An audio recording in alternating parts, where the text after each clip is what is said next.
How's it going, everybody? I hope everyone's doing well. Welcome to your weekly review of Raw and Smackdown week commencing October 31st. Firstly, if I cannot stress enough, if you could press the like button, if you could press the subscribe button, give us a subscribe. It doesn't hurt. Please help me promote and get this channel up and running if you would be so kind. So Raw starts off with Bianca versus Nikki Cross. Nikki Cross came in and jumped Bianca last week. Really good match if you haven't seen it. This was actually a really solid match, but in the end, Bianca Belair wins, and then Bayley and the Damage Control come out and start beating down Bianca. Obviously, they're going to do that, but then Oscar and Bliss come out and save the day, basically. Then basically in the back, Alexa Bliss says she wants to face Damage Control for their Women's Tag Team Championship, which was actually granted. So that is going to be the main event on Raw. Then we had a segment where it's Bobby Lashley versus Brock Lesnar. It's supposed to be a face-off via satellite. Bobby was there in the back. Brock Lesnar didn't show up because it was a split screen. And then Brock Lesnar's music hits. The Beast incarnate comes out into the ring and basically calls out Bobby. Bobby obliges and goes down there. It's a massive brawl breaks out, as you'd expect from two big monsters. Then we had Austin Theory versus Seth Rollins in a really good match for the United States Championship. But in the end, Seth won, but it was a really good match. Go and watch it if you haven't seen it. Then we go to a cut. Let me apologise, I'm coughing a little bit. I had a bit of a heavy weekend, but I'm still bringing you a lot of the content. So I'm still here, no matter what. Rain, sleet, snow, thunder, I'll still be here. But then Roman Reigns pulls up in his Jeep and basically is coming to the ring. So Roman Reigns comes out. He just basically says he's not going to hype up Logan Paul. He's gonna beat him down. That's gonna be that. And then the Miz basically comes out saying to Roman, why don't they work together? Because he knows a lot about Logan Paul. And then Roman knocks him out. So that's that.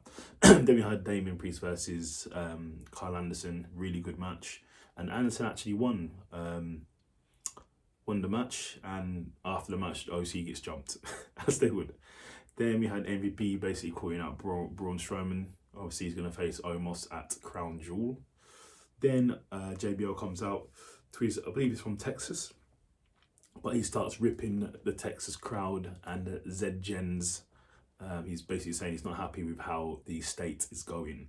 Then Corbin comes out, and in Corbin's rant about who he is and how he dislikes the state, he says the word truth, which then obviously R-Truth comes out and runs a little comedy skit but gets a beat down for his troubles.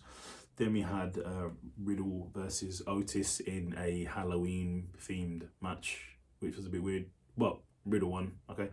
Then we had The Miz versus Ali in a really good match. Dexter shows, I think Dexter does show up, but Ali won the match anyway. It was a really good match. Dexter does show up for the distraction.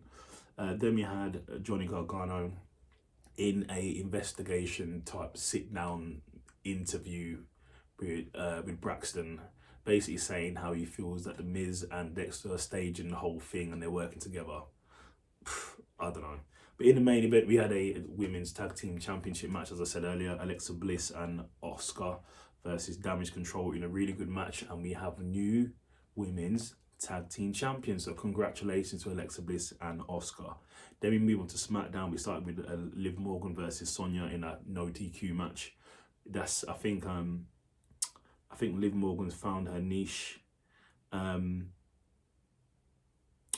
believe Sonya won that. I think Sonya won that. I'm not sure if I had a mistake. I thought Liv won that match. I'm sure Liv won that, but I've got Sonya on it. But anyway, yeah, it was a good match. Then we had Ricochet versus LA Knight in a decent match, which LA Knight won.